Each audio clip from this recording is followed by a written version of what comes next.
Welcome to Doctrine and Devotion, a podcast that explores Christian faith and practice from a Reformed Baptist perspective. My name is Joe Thorne. I am the lead pastor of Redeemer Fellowship in St. Charles, Illinois. And I'm Jimmy Fowler, elder candidate at Redeemer Fellowship.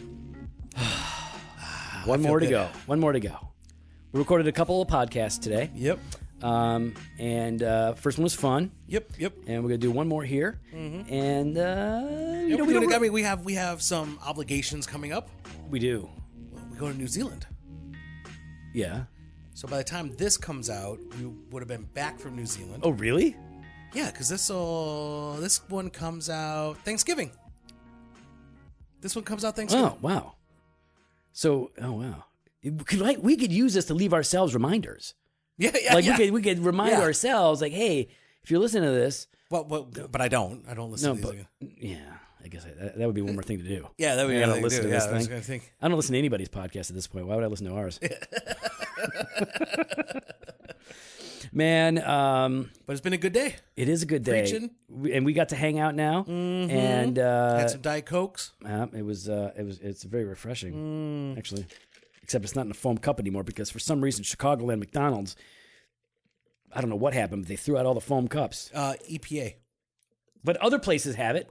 Don't matter. Thanks, Obama. What, is he targeting Chicago now? Yes. He got done with the White House? Yeah. He's going to mess up my house? Thanks, Michelle Obama. Jeez. All right. That's what happens. That's why I don't even play around with McDonald's and Diet Coke anymore. What's that sitting right there? Well, that's my bourbon. No, that's the Diet Coke. That's a big...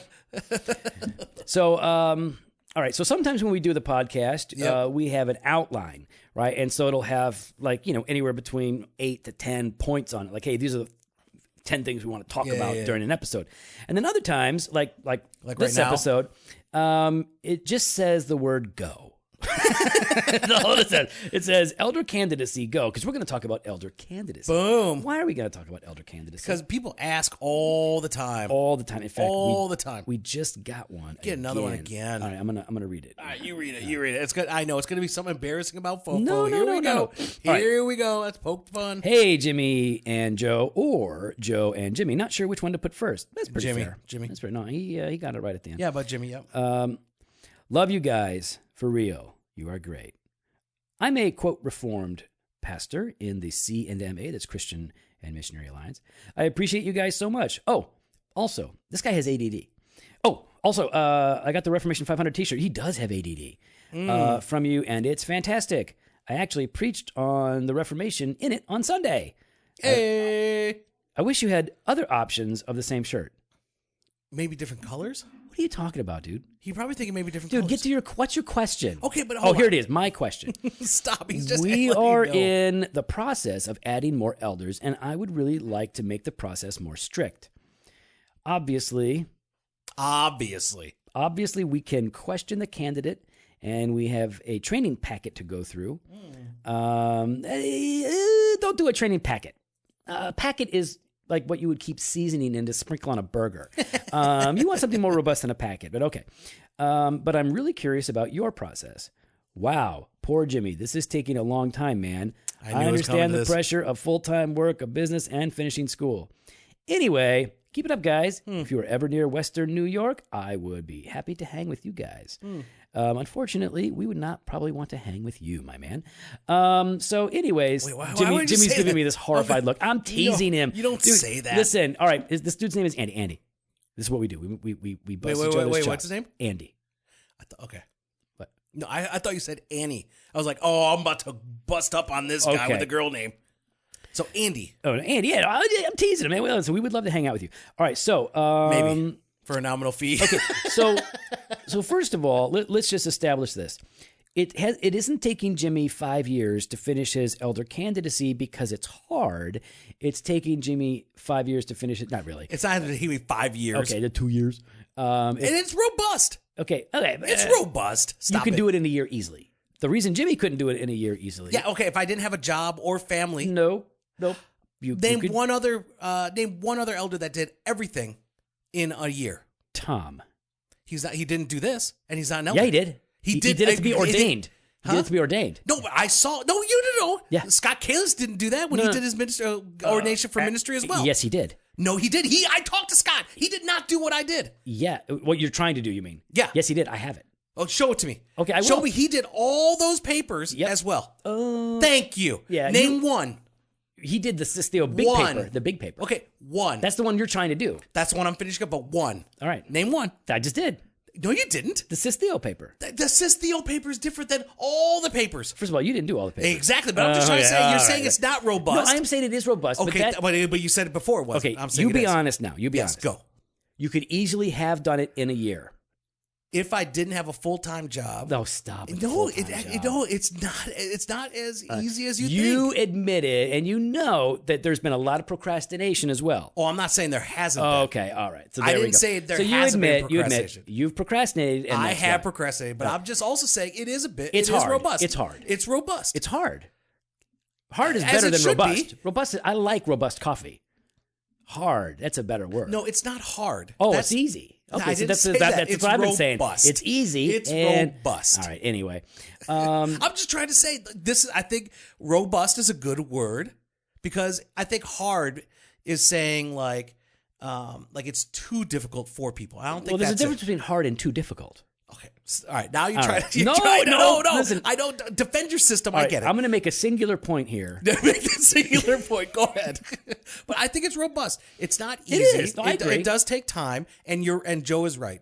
If you're not disciplined and you do procrastinate, I know that you could have done it in a hard. year because you were doing college and work at the same time. Yes. It is possible to do this. It is. in a year. But yes, and you're right. You're right. But it's All right, robust.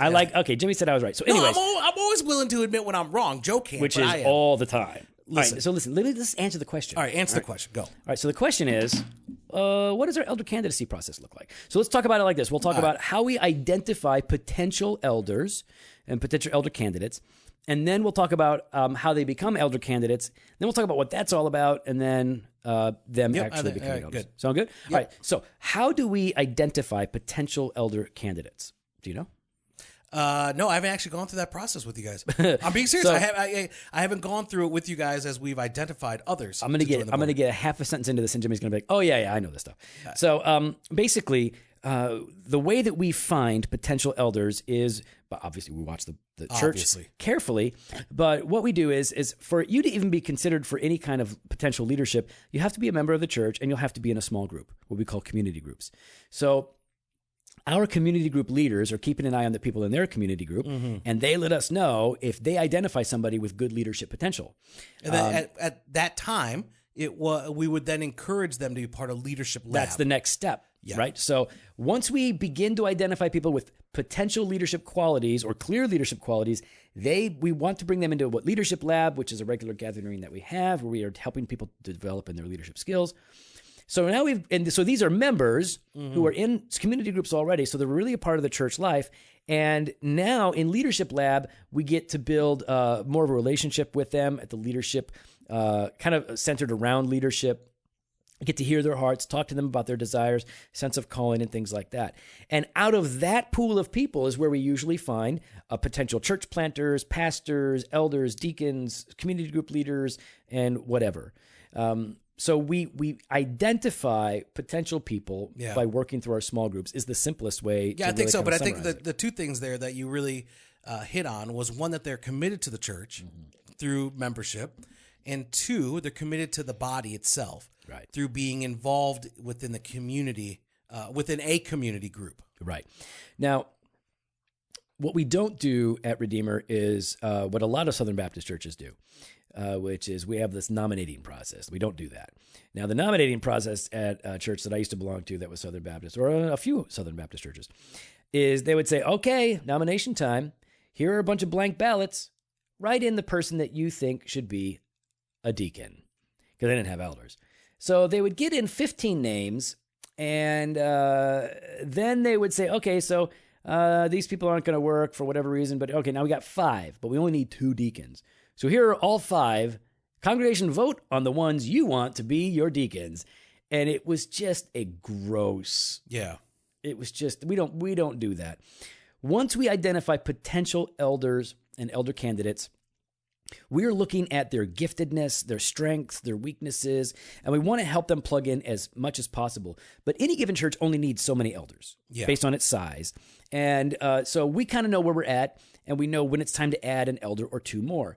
And when it comes time for us to do that, the elders begin to pray and talk about who is going to be able to not only meet the qualifications of elder, but also step into and meet the needs and that we have while having strengths that we may lack. I think that's the important part right there, because at least in my summation, there's a number of men within our congregation. I'm like, that person is elder quality right totally. there. Totally. But we're thick with elder quality dudes. Yeah. But because of their giftings, we're looking for a different set to join in. So, like, for example, if we right now, we have two guys on the elder team that are really strong with oversight, systems, management, problem solving, stuff like that. We're not in as much need for another one of those guys as we are another guy who might be high on the priestly counseling end, or high on the prophetic preaching end. It just kind of depends. So we're weaker, and it might not even be as simple as those three categories. I'm about to say, I thought me coming in.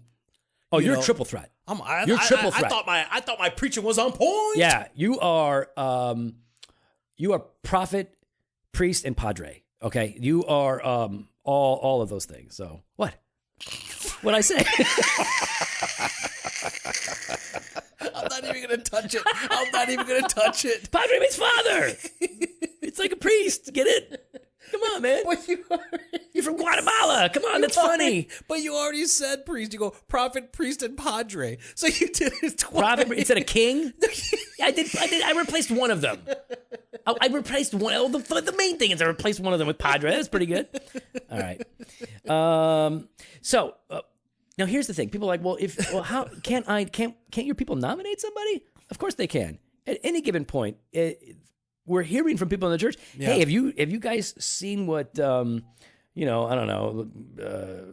You can't really name Rex names. Danforth. There you go. Make up a name. Good white suburban name. have you seen Rex Danforth? That guy has he's godly and he's got great. So we hear about that kind of stuff, but we're not doing open nominations on the floor where we're taking names. People can recommend that to us anytime. So what we do is we say, okay, we've got the elders are looking. We need a guy.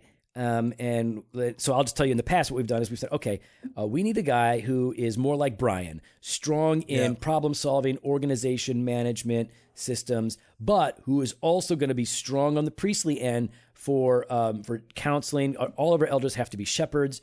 So that was the most important thing. And we looked at the congregation, we prayed, we got a bunch of different dudes. We wanted to approach Jimmy because Jimmy was also strong. First of all, he hit those two things well. But he's also really strong in preaching. And so we okay, this is going to be really good. I'm the unicorn of the elder team. You have three horns, though. Yeah, three-horn unicorn. Padre, priest, and king. Prophet, priest, and padre. The reason I did that was because three P's. That's why I knew I had a reason for doing it that way. Question my alliteration. But I'll be the three-horned unicorn. You're the three-horned unicorn. And then you're not a unicorn. You're a trihorn. Is that real? No. But, But it's still mythical? It's as real as Bigfoot. Yeah, okay. All right. So what we do is once we figure out we think this guy is going to be a good fit, we do a couple of things. Number one, we talk amongst ourselves to see, do we believe this guy is qualified biblically? Yeah. Do we see him as a guy gifted in this way? We make sure we're all on the same page. If all the elders are on the same page, then we talk to that individual. We talk to Jimmy. Then if Jimmy said, I think this is something I want to do, then we talk to Jimmy and his wife. Make sure that they're on the same page, that she doesn't see anything that we're missing. Then if everything looks good, we go to the congregation at a members meeting, and we present Jimmy, or the elder candidate, as elder candidate who is not an elder. They are an elder candidate. Mm-hmm. We are presenting him to you to watch for a year, or in Jimmy's case, I don't know how many years, indefinite number of years. Yeah, and indefinitely. Watch this person as we're training them, because at the end of their training period, we're going to present them to you for a vote. Right? We're a Baptist church, so we have congregational principles, and the church will ultimately vote to receive somebody as an elder / pastor or not. So once they have word of that, elder candidacy kicks in. Yeah. So what are some of the things that are ongoing components of elder candidacy at Redeemer? What do we expect of our elder candidates? What do we not expect of them?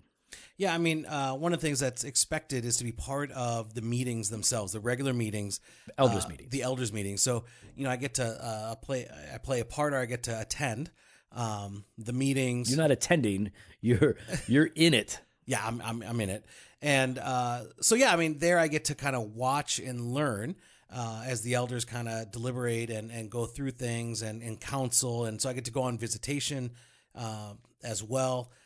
Get to walk alongside people. So, I mean, oftentimes I'll go with Pastor Jeff on certain things. And, when there was a couple that, or an individual that was going through church discipline, Pastor Jeff and I he took the lead, and I was able to just kind of watch and learn. And, so he would ask me to say certain things, or make sure you prepare for this. And then we talk afterwards and we pray. And so, yeah, I mean, there was just a lot of training, intentional hands-on training. Then, I mean, there's also reading and reports and the Systheo and all that. Lots of books. Yeah. But that's the relatively easy stuff. I mean, Yeah. unless you don't like to read. No, yeah, the reading part's easy. And so then, yeah, I mean, but one of the things that took me a while to understand was they had me in the meeting, and I thought at first, just sit here, listen, keep your mouth shut. But then they kept prodding me to give your thought, give your opinion. There's a reason why we asked you here. So, yeah, I mean, while I don't get a vote per se, I still have an opinion that counts. Yeah, and one that we want. Yeah. One that we want to hear. Jimmy was like, I'm sorry if I'm overstepping. After a while, we're like, dude, shut up. You're not overstepping. We want you to speak. Now I just won't shut up. Yeah, it's annoying. So you're involved in the elders' meetings. You're not just there, you're involved, but you're also given specific ministry responsibilities as an elder candidate, right? So in your case, you took lead point on organizing and leading those elder meetings, as well as staff meetings. Yep. So you lead a community group. Yeah, yep. So elder candidates have specific ministry responsibilities that we're able then to see them at work. We frequently will trust them if they're capable preachers. We'll put them up there to preach. Yeah. So Jimmy's preaching frequently. In fact, he's doing just like last year. He'll do 2 of the Advent sermons this year. So we give them reading, writing. We have them responsibilities. Lots of responsibility. Reading, writing, responsibilities. Oh, but it's a W. But it's the W in front for writing. What? See, reading, writing, response. I was thinking it was going to be 3 R's. It's R's. Reading. Writing. How do you spell writing? Spell writing. RITING. Stop it. You actually made me second guess myself. So that's a part of the candidacy. And there is also that time is needed not just to finish the paper and to read the books, but it's also needed for us to really get to know each other. Yeah. Because at the end of this period of time, by the end of this time, everybody has been together enough to have really grown to love each other or grown to dislike each other. Or to get annoyed. And definitely there'll be that. They'll be annoyed with each other. And which is good. That's normal, right? It's a family. Yeah. So we're going to sometimes disagree and be annoyed. So I would say that time is necessary. I like a year. I think a year is good time, at least. And that way everybody can see how he's doing, how this person, they're involved in liturgy, and they're put up front more and more so that people can see them and work with them. So that's what we're doing in the midst of the candidacy process. Now, if you guys want to know what Jimmy is held up on, the only thing that Jimmy needs to do at this point really is to finish his systematic theology paper. Now, that is a lengthier paper. It's got a lot of sections in it. It covers all kinds of doctrines. And he wants it to be good. So he did the first one, and I saw it. And what did I say? He laughed in my face. I didn't laugh in your face. You did. I did not laugh in your face. Okay, fine. All right. Can I... So make me sound so bad if I say No, it. I won't. No. Yeah, it does. All right. You don't even remember. No, I do remember. Oh, what did I say? Where's the scripture? That was one of the things I said. That was one of the things. Yeah, you were like... Well, because you told me, like, hey, no quotes. I was like, oh, don't quote anything. Yeah, so well, I didn't have the Bible, dude. You're like, supposed to be an elder, quote the Bible. I'm just saying. Don't quote other sis theos. Put it in your own words. Okay, well. All right, but what you said, that was really good. Do you remember the other thing I said? Tweak it. Nope. I said, sounds a lot like Wayne Grudem. I don't remember you saying that. Oh, I did. And you were like, bet. I didn't use Wayne Grudem. And I did not. I'm like, I don't know, man, but you've definitely read Wayne because it sounds like Wayne. I read Wayne years ago. Yeah, and it stuck. That's obvious. Yeah, thanks. I'm just teasing. So, yeah, man, that's really what's holding him up, and he's just about done with it. So that should be coming in soon. That one stupid section. I hate that section. Demonology? Yes. Big baby. Told you to read I know. I've been reading it. All right, it's good, isn't it? It is good. Yeah. See. All right. So Jimmy, what's going to happen then at the end of this candidacy? Yeah, the November meeting. Continue. We'll see about that. Would I still have time? Oh, I'm almost done, but I'm just trying to say. Yeah, I don't know, but even if I turned it in Wednesday, you ain't turning nothing in. I asked the question. Yeah, that'll be fine. No, but how would that give me enough time to get? All right, good. All right, so here's the thing. I'm taking the day off tomorrow. I'm going to call it sick. What will happen is the elders will then meet without Jimmy to discuss his paper, to discuss the past year, or in Jimmy's case, 3 years. Two. Don't do that. We'll go over everything. And we've already been talking about how Jimmy's done and everything. Have you really? Oh, yeah. We've talked about that. What'd you guys say? 50-50. Well, I know Jeff's on my side. So, oh, no, don't even act like that. I can see Jeff 1.5 people. Jeff is too nice to tell you. No, that, I got 1.5 on my side. I got 1.5. Jeff is a compassionate dude. No, I got 1.5 and I know I'm fine. But he ain't no dummy. I got 1.5 and I know I'm fine. So yeah, no, everybody loves you. Everybody's excited. So what we'll do then is we'll talk about this, and then we will announce to the congregation, hey, on this date, we're going to be presenting Jimmy for a vote. You guys have had, like 4 years to watch him as an elder candidate. A year and a half. And it's actually more like 2. He's right. And then, so if you have any questions or concerns, please come and talk to us and let us know. I would assume that they don't because they've had all this time, but we'll give them a little bit of extra time. Yeah. And then they can come and let us know if they do. And then, barring anything that we would then have to change our presentation about, we will present Jimmy to the congregation for a vote.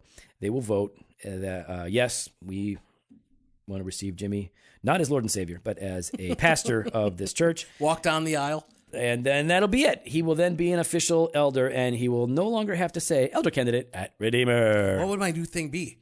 Well, I'll come up with something. I'll write it for you. No, I'm writing it. I'm writing it. I'll think of it. I'm writing it. Oh, it's been so long. Yeah. I don't know what I would say. I'm Jimmy Fowler. Elder at Redeemer? No, yeah. I'd probably then go. Oh, we'd probably give you a title. Yeah, we lose the assistant. Yes. Yeah, okay, I could do that one. Yeah. It'd probably be like. I can't say it now because it's not right. It'd be like executive pastor or something like that. Yeah. That's probably what it would be. Yeah. I know, I just said that. XP. Yeah, okay, anyways. So that's how we do it. I mean, so it's not really complicated. And people want to go, what books do you read? It really depends on the elder. Okay. Yeah. So but some books that we would definitely want them to read, the classics. We'd want them to, first of all, read a good Sis Theo, not Wayne Grudem, a really good one. Really, Louis Burkhoff. Bavig, something serious. Why don't we link some? We'll link. I'll tell you what. Link the core ones. Okay, we're gonna link our favorite Sis Theos, the ones that we really recommend, and which means we won't be linking to Wayne Grudem. You just want to keep saying it. Christian Ministry by Charles Bridges, Reformed Pastor by Richard Baxter, select lectures to my students by, some of those lectures, by Charles Spurgeon. There's a bunch of them. Pastoral Theology by Murphy. Definitely Shepherd Leader. We talked about that recently. That one recently. Got to read Shepherd Leader. But we tailor it for each guy. Yeah. For every church planter, for every intern, we tailor the readings for each person depending on whether they're strong or weak. So, Jimmy had all of these books that you would expect, but then also a lot of, basics of English grammar, things like that to help him get to a place where he can communicate better. The problem is, I believe him. I need those things. Words mean things. Words mean things, guys. All right. I think we're done. Are we done? Can we stop now? Because I really want to be done. All right. Let us know what you think. You can follow us on Instagram and Twitter at Doc and Devor, on Facebook /Dr. Devotion. You can head to the website, drdevotion.com. There you can contact us. You can sign up for an email blast, or you can hit up the store and sign up for the 2018 Dr. Devotion Conference on the Spirit. When you talk that fast, ain't nobody listening. Fresh pod every Monday and Thursday. Blog posts on Wednesdays. Video content on Fridays. Bye. All right, let's go smoke.